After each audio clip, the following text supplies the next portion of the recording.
So the investigation, then, once you've kind of got that hypothesis, consists of two parts. Now, there's this very colorful phrase that Robert Greene came up with called the sniff. And then once you've got that sniff, you make sure that you're, your bloodhound on a lead, then you can come up with a plan of action. So the sniff is kind of like a formal way of making sure that you can go ahead and support that hypothesis, or figure out real quickly that you can't support the hypothesis and you need to move on to a new story. So the sniff is your way to check to make sure that the hypothesis is in fact sound. You're not proving the hypothesis, but you want to get a fair sense of your chances of proving it. This should only take a day or two because you just want to check your most promising sources, skim through the data that's available, and check in with other people, either who you work with, other people in the industry, other people who might be working on similar stories, to see if you've got an idea that might pan out.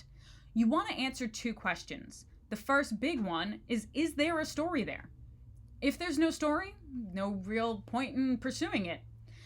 And the second question is, am I going to be able to get it? If you have a really interesting story, but you're not going to be able to get enough information to prove your hypothesis, figure that out before you start spending hours, days, weeks, months, and years on a story that gets you nowhere. Once you've realized that, okay, I think I've got a pretty good chance of being able to prove it and be able to publish this story, then you need to figure out your plan of action. And your organization is so important at this point because, again, you want to make sure that you're not wasting your own time. Your hypothesis tells you what you want, but now you need to figure out how you're going to go ahead and get that. If you follow your plan, then you're going to stay on track and you're going to keep working towards that goal and you're going to get your story done. It's going to be really easy, especially if it's an interesting story, to go down all kinds of different side avenues. And again, this might turn into more than one story, but you need to be laser focused on getting the story that you want to write and not get pulled down these other paths unnecessarily.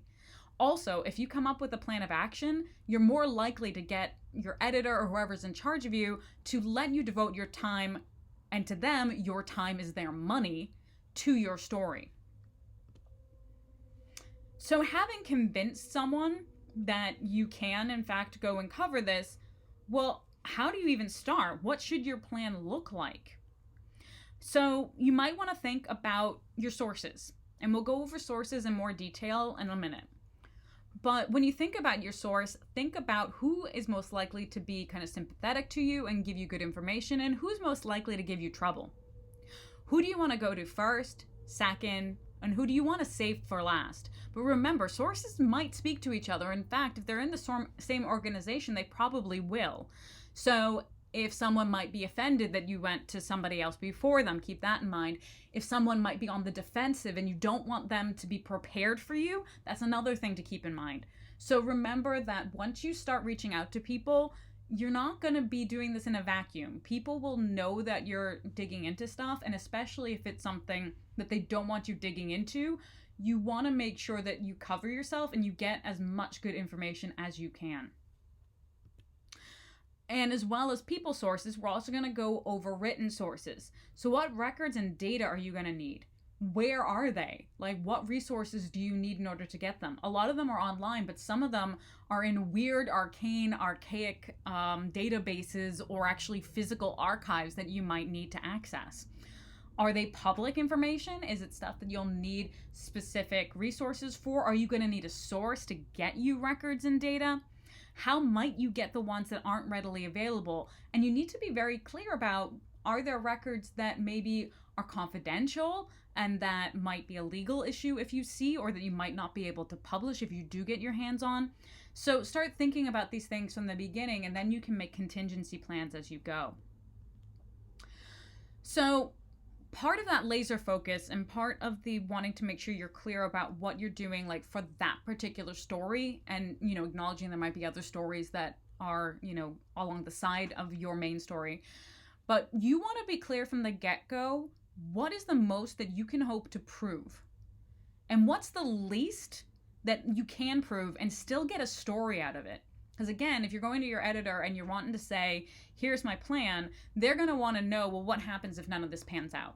You can say, well, if I can at least get these 3 people on record, I can write this story. And even if it isn't the one that I want to write, it's still something that would be viable for us. And you also want to be really clear about how long you're willing to spend or how long you can spend on this investigation. Is it something that's time sensitive? Is it something where people might not be available to you after a certain point? How much time are you able to spend? Is it something that you know is going to take a long time, months or years, and you're aware of that and have built that in? Just be kind of clear from the get-go about where you are in terms of these things. And then you're going to be a lot more successful, both in terms of how you actually go about executing your plans, setting yourself deadlines that are achievable, but also the more likely you are, if you're honest and upfront and say, this is going to take 6 months to a year to complete, but here's why I think it needs that time, and here's my plan in order to do that, and also juggle other things that I need to do, you're far more likely to get it approved.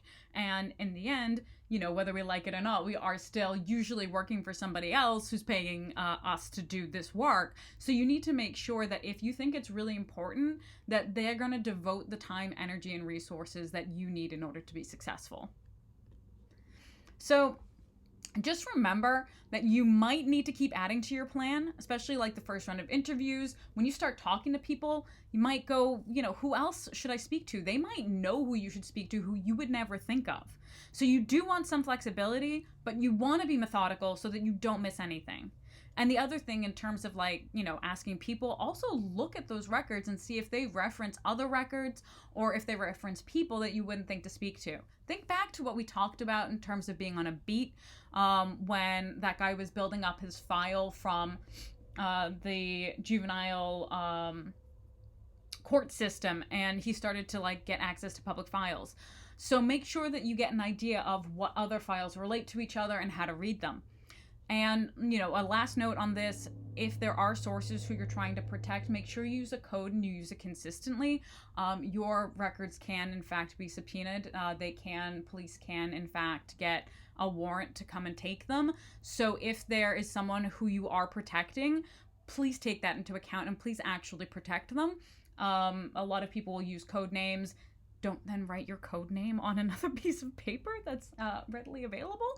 Again, even having something encrypted doesn't necessarily mean that the FBI has people who their job is to crack those codes. So make sure it's something you can remember, but that you're consistent about using it so that you can protect your sources. It cannot be overstated the importance of getting it right. A lot of times you are going to need to verify information from 2 independent sources before you can go to publication. The other thing about this, the reason that lawyers want this, people make mistakes. Their memory fails. They remember something differently the next day. Or guess what? People will lie to you, especially if they think you can get them something. Documents, even paper, data can be misleading. Or sometimes it's laid out in a way, either purposefully or not, that makes something seem like it happened that didn't. So one of the things just to really keep in mind is that inaccuracy in this kind of reporting can lead to lawsuits, which is why lawyers are involved before you get to publish. But it also can ruin your reputation and cost you your job. And that's obviously something that we want to make sure that no one has happened to them. So this is why we want to be very scientific in how we carry out investigative journalism. It's so important to the way that our democracy and our society works, but we need to make sure that we get it right.